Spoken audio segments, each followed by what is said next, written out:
अगर ना बन पा रहा हो जीवन में कोई काम या पाना चाहते हो हर समस्या से आराम, तो बोलते रहिए जय सिया राम, जय जय सिया राम। किस्मत की रेखा। नमस्कार साथियों, किस्मत की रेखा में एक बार फिर से आपका बहुत बहुत स्वागत करता हूं। किस्मत की रेखा में एक बार फिर से हाजिर हूं। आज मई के महीने से देवगुरु बृहस्पति, जो कि दूसरी राशि से निकलकर तीसरी राशि में यानी कि जेमिनी में प्रवेश करने वाले, जो एक साल के लिए किसी भी राशि में रहते हैं, उनका गोचर सभी लग्न वालों के लिए कैसा रहने वाला है, इसके बारे में पूरी विस्तार से जानकारी आपको दूंगा। बहुत सारे आपको उपाय भी बताए जाएंगे। अगर आपने अब तक हमारे चैनल को सब्सक्राइब नहीं किया है तो जरूर कर लीजिएगा, बेल आइकन प्रेस कर दीजिएगा। कोई सवाल हो तो कमेंट में जरूर कीजिएगा। आपका सवाल, आपके कमेंट्स पढ़कर हमें आगे के वीडियोस की श्रृंखला को किस प्रकार से जारी रखना है, आपके कुछ सुझाव हमें मिलते हैं, इसका हमें इंतजार रहता है। चलिए समय व्यर्थ न करते हुए जल्दी से शुरुआत करते हैं आज के ज्योतिषीय सत्संग की। साथियों, क्या आप तैयार हैं एक ऐसे बदलाव के लिए जो आपकी सोच को बदल कर रख देगा, जो आपके रिश्तों को नई दिशा देगा और जो आपके भाग्य के नक्शे को फिर से खींच कर रख देगा? क्योंकि 14 मई 2025 से लेकर 1 जून 2026 तक देवगुरु बृहस्पति प्रवेश कर रहे हैं मिथुन राशि यानी कि जेमिनी साइन में। और यह गोचर सिर्फ एक ज्योतिषीय घटना ही नहीं है साथियों, बल्कि एक चेतना का परिवर्तन भी है, एक नई शुरुआत है, एक तरह की कॉलिंग है आपकी आत्मा की ओर से कि अब वक्त आ गया है, उठ जाइए। इस ट्रांजिट में हर लग्न यानी कि असेंडेंट के लिए कुछ ना कुछ विशेष जरूर होगा। कोई नया रिश्ता लेकर आएगा, कोई बंद दरवाजा जो अब खुलने वाला है, या कोई पुराना घाव जो कि अब भर सकता है। इस वीडियो में हम बात करेंगे क्या आपको करना चाहिए और क्या नहीं करना चाहिए, और कैसे आप इस डिवाइन ट्रांजिट को अपने जीवन का सबसे बड़ा मोड़ बनाकर इसका पूरा उपयोग कर सकते हैं। तो अगर आप तैयार हैं अपनी इस चेतना को एक नई दिशा देने के लिए, तो यह वीडियो अंत तक जरूर देखिएगा, क्योंकि गुरुदेव आ चुके हैं और अब आपकी बारी है जागने की और इस पल का, इस अपॉर्चुनिटी का फायदा उठाने की। क्या आपकी लाइफ में पिछले कुछ सालों से कई चीजें अटकी हुई, आपको ऐसा लग रहा है कि चीजें अटक सी गई हैं? क्या आप सोचते हैं कि कुछ बड़ा होने वाला है लेकिन अभी तक वो क्लियर ही नहीं हो रहा है? तो जरा रुक जाइए, क्योंकि 14 मई 2025 से लेकर 1 जून 2026 तक बहुत कुछ खास होने वाला है आपके लिए। जी हाँ, देवगुरु बृहस्पति जो आ रहे हैं मिथुन राशि में, इस गोचर और इसका असर हर एक व्यक्ति पर पड़ने वाला है, चाहे वो मेष का हो या मीन का, चाहे उसका लग्न कुछ भी हो या चंद्र राशि। इस सीरीज में हम बात करेंगे हर एक असेंडेंट पर इस गोचर का डिटेल में असर क्या होने वाला है। लेकिन उससे पहले जरूरी है कि हम समझें कि जुपिटर यानी कि गुरु बृहस्पति देव असल में क्या है, जेमिनी में इनका ट्रांजिट इतना महत्वपूर्ण क्यों है, और इसका आम इंसान की लाइफ पर क्या असर पड़ने वाला है। बृहस्पति देव ज्योतिष में वो ग्रह साथियों जो न सिर्फ हमारे भाग्य, शिक्षा और आस्था को दर्शाते हैं, बल्कि ये भी बताते हैं कि हमें लाइफ में असली ग्रोथ कहां से मिलने वाली है। ये आकाश तत्व का प्रतिनिधि है, यानी सब कुछ समेटने वाले हैं। ये आशावाद, विश्वास, सीखने और सिखाने की ऊर्जा का स्रोत भी है। गुरु हमारे पुण्य कर्मों का फल लेकर आते हैं साथियों। गुरु जिस भी भाव में होते हैं वहां पर ज्ञान विस्तार लेकर आते हैं, ज्ञान लेकर आते हैं और ब्रह्म ज्ञान की प्राप्ति देते हैं। अब बात कर लेते हैं मिथुन राशि में इनके गोचर की। अब जरा सोचिए कि एक ऐसा गुरु ग्रह जो गहराई से ज्ञान देने वाला हो, वो जा रहा है मिथुन राशि में, जो खुद ही बुध देव की राशि है, संचार की राशि, कम्युनिकेशन की, नेटवर्किंग की, विचारों की अदला बदली करने से जुड़ी हुई राशि है। यहां जहां पर बुद्धि बहुत एक्टिव रहने वाली है, लेकिन फोकस कभी कभी इधर उधर भी हो सकता है। बुध देव ड्यूअल साइन वाले हैं, भटकाव आ सकता है। इनकी 2 राशियां होती हैं, तीसरी और छठी।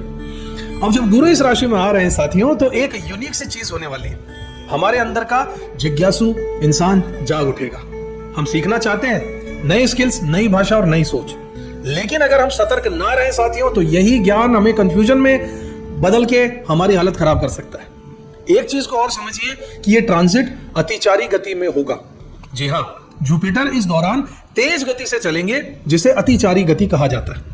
और इतिहास गवाह साथियों कि जब भी गुरु अतिचारी हुए हैं, 1918 से 1920 में स्पेनिश फ्लू आया, WW1 एंड मतलब वर्ल्ड वॉर प्रथम का अंत हुआ, 1945 से 1947 में वर्ल्ड वॉर सेकंड का भी अंत हुआ, भारत पाकिस्तान का विभाजन हुआ, 2008 से 2010 ग्लोबल इकोनॉमिक क्राइसिस आया, 2019 से 2021 कोरोना महामारी और लॉकडाउन लगा।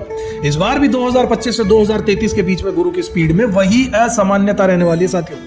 मतलब तेजी से बदलाव आने वाले, तेजी से अवसर आएंगे, और अगर आप तैयार नहीं हैं तो मौका छिन भी सकता है। तो यह ट्रांजिट आपके लिए क्या लेकर आएगा?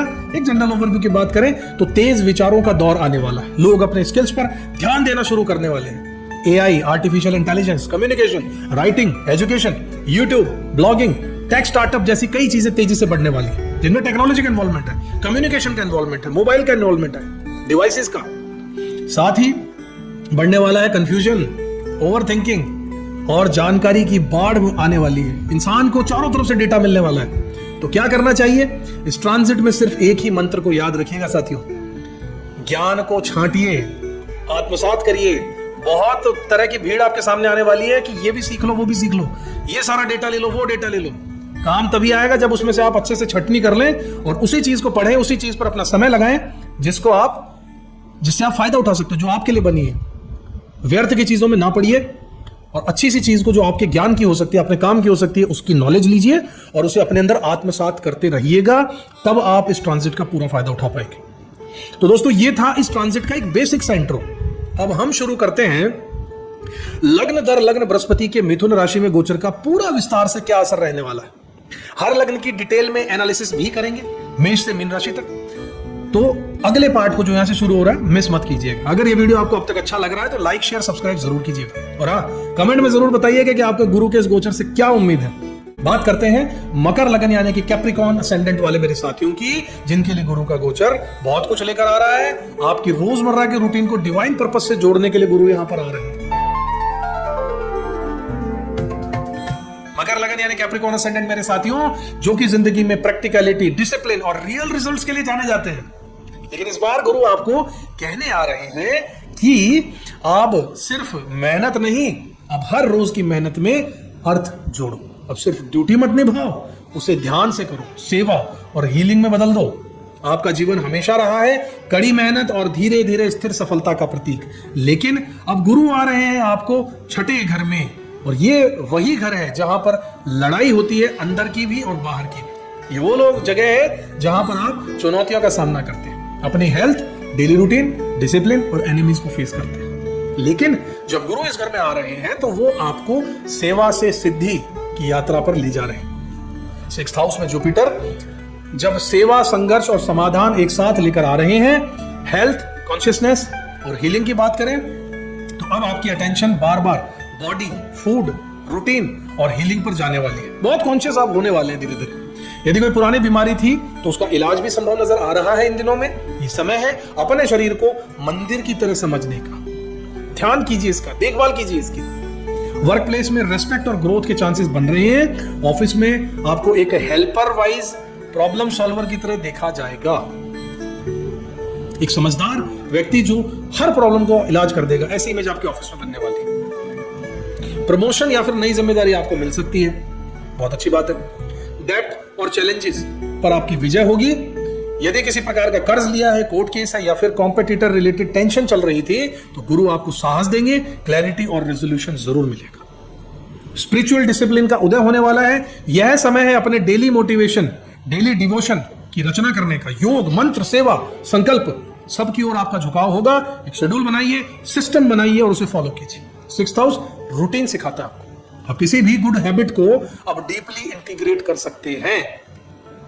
गुरु की दृष्टियों की बात करते हैं, कहां पर क्या क्या रंग लेकर आने वाली है। 5वीं दृष्टि सबसे पहले पड़ने वाली है 10वें घर पर, which is the house of career and reputation. आपके कर्म का भाव, करियर में आपको राइज, खासकर अगर आप एक कोच है, काउंसलर है, हीलर है या स्ट्रेटेजिस्ट है तो आपको राइज मिलने वाला है, प्रगति मिलने वाली है। पब्लिक इमेज में आपके बदलाव होने वाला है। अब लोग आपको गाइडिंग फिगर की तरह मान सकते हैं, सम्मान करेंगे आपका लोग। 7वीं दृष्टि की अगर बात करें तो 12वें घर में पड़ने वाली है, which is the house of solitude, losses and मोक्ष। धर्म का, मोक्ष का, एकांत का, योग, ध्यान, आध्यात्मिक सेवा डीपली रिवॉर्डिंग आपके लिए रहने वाली है। कुछ लोगों को बेवजह ही आइसोलेशन या फिर नींद के इश्यूज भी आ सकते हैं। अवेयरनेस बहुत जरूरी है। विदेश यात्रा या हॉस्पिटल से जुड़े हुए काम में आपको सफलता मिलने वाली है। इस फील्ड में अगर आप हैं तो ट्राई कर रहे हैं तो जरूर चाहिए। 9वीं दृष्टि की बात करें तो 2nd हाउस पर पड़ रही है, जो कि house of wealth and speech and family है। भाषा का है, परिवार का है। आपकी वाणी में सलाह, गहराई और भरोसा बढ़ने वाला है। पैसों से जुड़े मामलों में ज्यादा मैच्योरिटी आने वाली है और लॉन्ग टर्म प्लानिंग की आप सोच सकते हैं। फैमिली वैल्यूज आपकी मजबूत होने वाली हैं। हीलिंग कन्वर्सेशन आपकी संभव है। कुछ चीजों का ध्यान रखना होगा, ध्यान रखिएगा, बता देता हूं।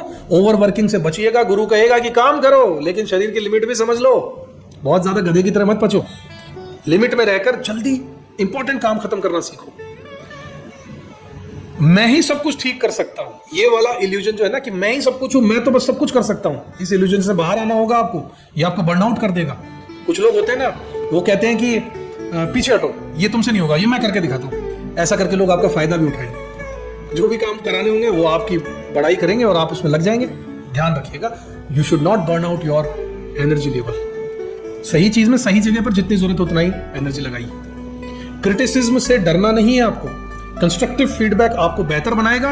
लोगों से राय लेते रहिए, आप में जो कमियां उनसे पूछते रहिए। वो जब बताएंगे तो ही आप सुधार पाएंगे, वरना आप खुद नहीं समझ पाएंगे। स्वास्थ्य को हल्के में मत लीजिएगा, प्रिवेंशन में ही सॉल्यूशन छिपे हुए। साथियों, इस बात को समझ लीजिए। क्या करना चाहिए इस ट्रांजिट में? कुछ बेस्ट प्रैक्टिसेस हैं आपके लिए।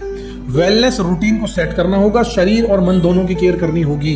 एक डाइट प्लान बनाइए, एक एक्सरसाइज प्लान बनाइए, एक रूटीन बनाइए। वर्क प्लेस पर मेंटरशिप ले या फिर दीजिए, लोगों को ज्ञान दीजिए, जितना आता हो सिखाइए, दूसरों से सीखिए भी।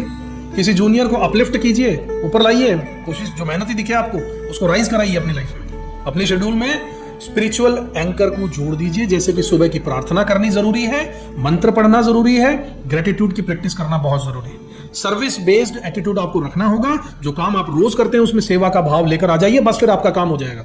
गुरु यही चाहते हैं कि दूसरों के लिए सेवा का भाव जब आप ले आएंगे तो आपको ग्रोथ पक्का मिलने वाली है। कोर्ट केस, लोन्स की और कॉन्फ्लिक्ट्स की बात करें तो इन सबको रिजॉल्व करने का ये बेस्ट टाइम होगा। अब फटाफट से शॉर्ट में चीजों को समझ लेते हैं कि एक साल में गुरु आप मकर लग्न वालों के लिए क्या लेकर आ रहे हैं। हेल्थ की बात करें तो आपको थोड़ा ध्यान रखने की जरूरत है। अपने कार्यस्थल पर आपको रिस्पेक्ट मिलेगा, जिम्मेदारियां बढ़ेंगी। पुराने कोई कॉन्फ्लिक्ट चल रहे थे उसमें आपको सुधार आने के चांस बन जाएंगे। आध्यात्मिक राह पर पॉजिटिविटी के साथ आगे बढ़ने का समय भी ये रहने वाला है। आपके लिए दूसरों की सेवा करने का जो पथ है उस पर आपको चलना बहुत पॉजिटिव रहने वाला है। बस ध्यान देने की जरूरत है आपको कि आप जरूरत से ज्यादा व्यर्थ चीजों पर मेहनत मत कीजिएगा और अपनी हेल्थ का ध्यान आपको रखना होगा, रूटीन में बदलाव लाकर करना होगा। मगर लगन के मेहनती साधकों, अब गुरु आपसे कह रहे हैं कि जो रोज करते हो उसमें प्रार्थना को भी जोड़ दो, भगवान को शामिल कर लो। जो सेवा दूसरों को देते हो उसमें स्वयं का उद्धार भी शामिल है। इस बात को जल्दी से समझ लो। जितना दूसरों को दोगे उससे ज्यादा लौट कर आएगा। रूटीन को बोरिंग मत समझो, यही रूटीन तुम्हारी रियलाइजेशन बन सकता है। गुरु का ये ट्रांजिट आपको एक योद्धा की तरह यात्रा करने पर ले आएगा, जहां हर रोज की ड्यूटी धीरे धीरे ध्यान और आत्म विकास का द्वार खुलने लगेगा।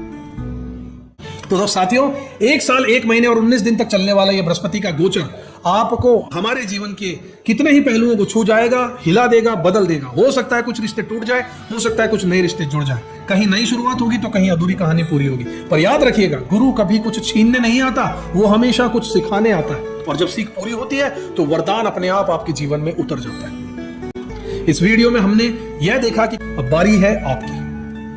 बिल्कुल ध्यान से चीजों को जो बताया है उन चीजों को फॉलो कीजिएगा।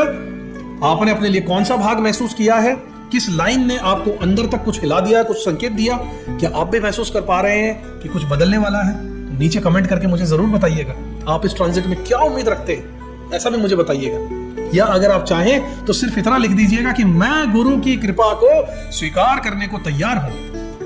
वीडियो अगर अच्छा लगा हो तो लाइक कीजिए, शेयर कीजिए, सब्सक्राइब जरूर कीजिए चैनल को। बहुत ही मेहनत के साथ अच्छे वीडियोस आपके लिए लेकर आते हैं। अगर आप चैनल पर नए हैं, सब्सक्राइब जरूर कीजिएगा, क्योंकि ये सिर्फ एक वीडियो ही नहीं था, ये आपके भीतर के ज्ञान का द्वार खोलने की हमारी एक प्रयास थी, जो कि हम समझते हैं, चाहते हैं कि आप बताएं कि ये सफल रहा या नहीं रहा। मैं मिलूंगा आपसे अगले वीडियो में अगली रोशनी के साथ। तब तक के लिए अपना पूरा ध्यान रखिएगा। जय गुरुदेव, जय श्री राम।